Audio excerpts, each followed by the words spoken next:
guys, welcome back to my channel. In today's video, I am going to do some fun, old-timey vintage cooking.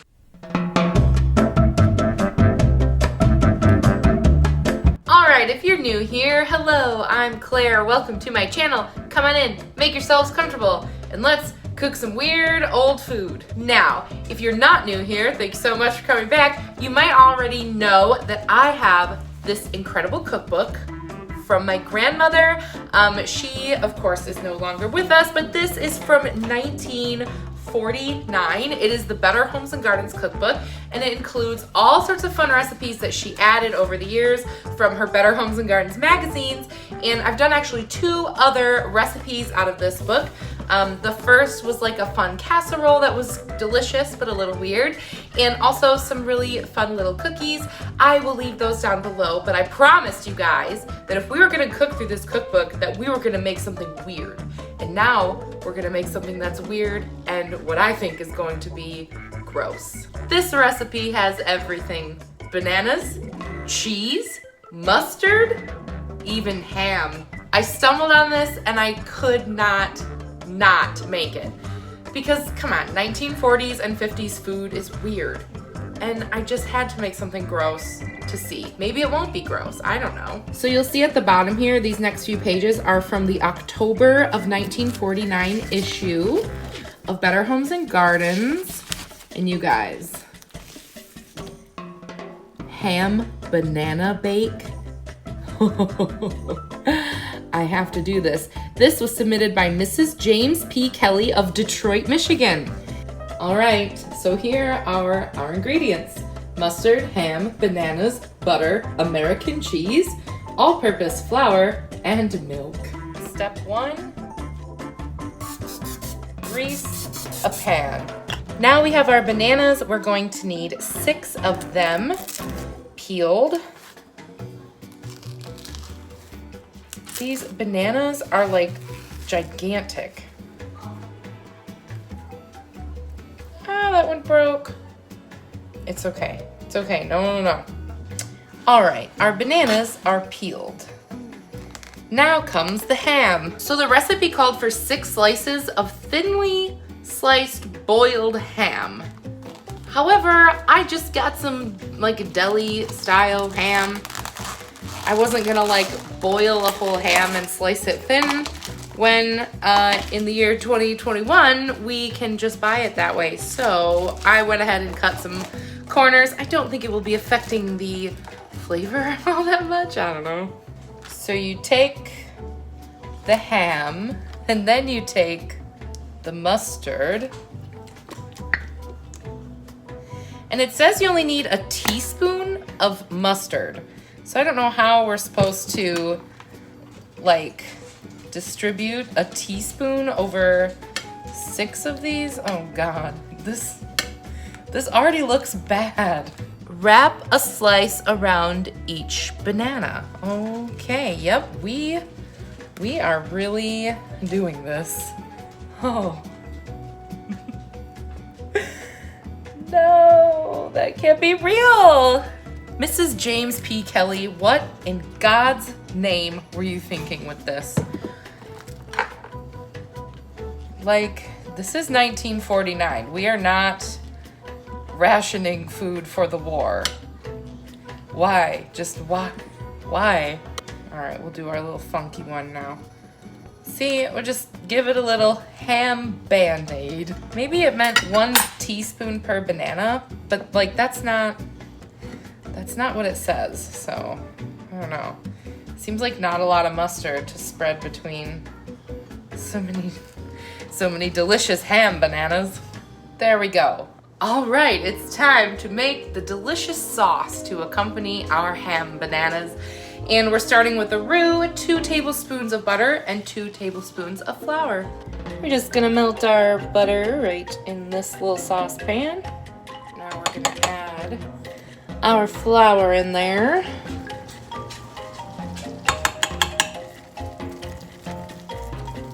All right, now we're gonna gradually add our milk. We need 1 cup of milk. And like, actually this sauce is pretty basic. It's like, you know, This is like a good way to start most sauce, so it's the banana part that's the problem. I need to calm down. All right, now we just let it thicken for a few minutes. All right, it is starting to get nice and thick, so it's time to add our processed American cheese. Now it says here to add a cup of shredded American cheese, or grated American cheese, but that's not a thing that I'm aware of. I could not locate like cheese you could grate that is American cheese, so we are using Kraft singles. And I just estimated like what a cup was. I think I have like 12 slices here, something like that. I mean, don't get me wrong, like processed cheese has its place. I don't try to discriminate, man. I like all types of cheese. Fancy cheese, stinky cheese, cheese that is indeed not really cheese. Like if you added some spices and maybe another cheese variety, this would be a decent cheese sauce. But for like pasta or like broccoli, I don't know. Not for ham bananas. All right. Oh, that's the money shot, ladies and gentlemen. Ugh. Why? The smells that I'm experiencing. So different. Grandma would be proud. All right, now we are going to pop her on in the oven for 30 minutes at 350 degrees. I'm very confused as what to serve as like a side dish. This is obviously the main course because it's got like your protein, I guess. I mean, I'm really at a loss for how to handle this. So this is all I'm gonna make for dinner, and if my husband doesn't like it, I guess we'll have to order a pizza.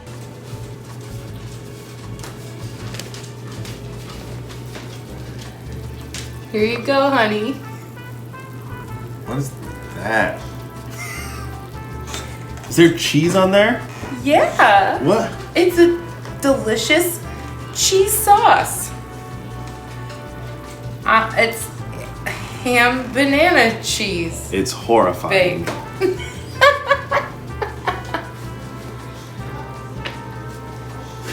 There we go. Nice and crisp and bubbly. And ready to eat. This will be especially interesting because I actually haven't eaten a pork product in over 2 years.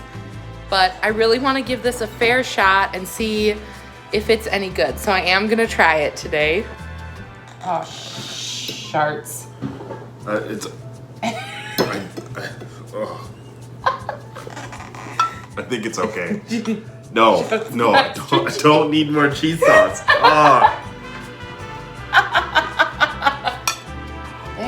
My bananas are too long.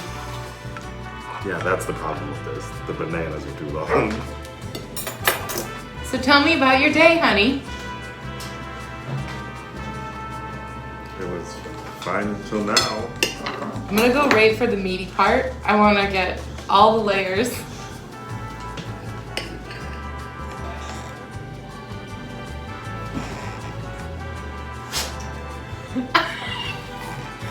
Oh my God, is it really that bad? Is it really that bad?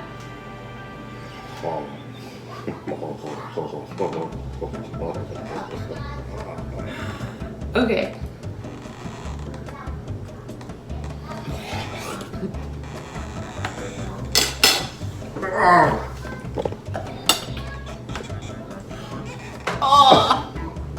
Oh.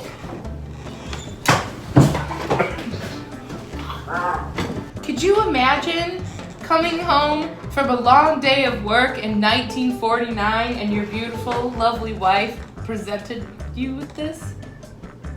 There's no way people really ate this. All right, so in conclusion of this delicious recipe, I'd like to thank Mrs. James P. Kelly of Detroit, Michigan. And if only she were alive so we could ask her why. Why? I bet Duke would eat it. This is quite possibly the worst thing I've ever made, ever. I just don't understand why. I do not get this. But I suppose that's why you clicked on this recipe, because there was lots of garbage in the 40s and 50s, as well as cute little cookies and things. So I thought it was only fair that we gave a weird one a try, and I'm glad I did. And I've never been more thankful to live in the year 2021. So let me know, do you have a grandparent or someone in your life who's ever made this kind of weird stuff? Like, I would love to hear your stories, because I don't even think my grandmother would have made this. I'm gonna have to call my mom and find out. Of course, hit subscribe, and I will leave those other videos from this series down below. I'm gonna make a little playlist and add to it. I think maybe next time around we should try some Jell-O inspired thing. No. Nope. I don't know if Gianni can handle that. There was like a kiwi and an olive in one. Kiwi olive Jell-O? Sound off in the comments. Anyway, I'll see you guys in my next one. Thank you so much for watching. Bye.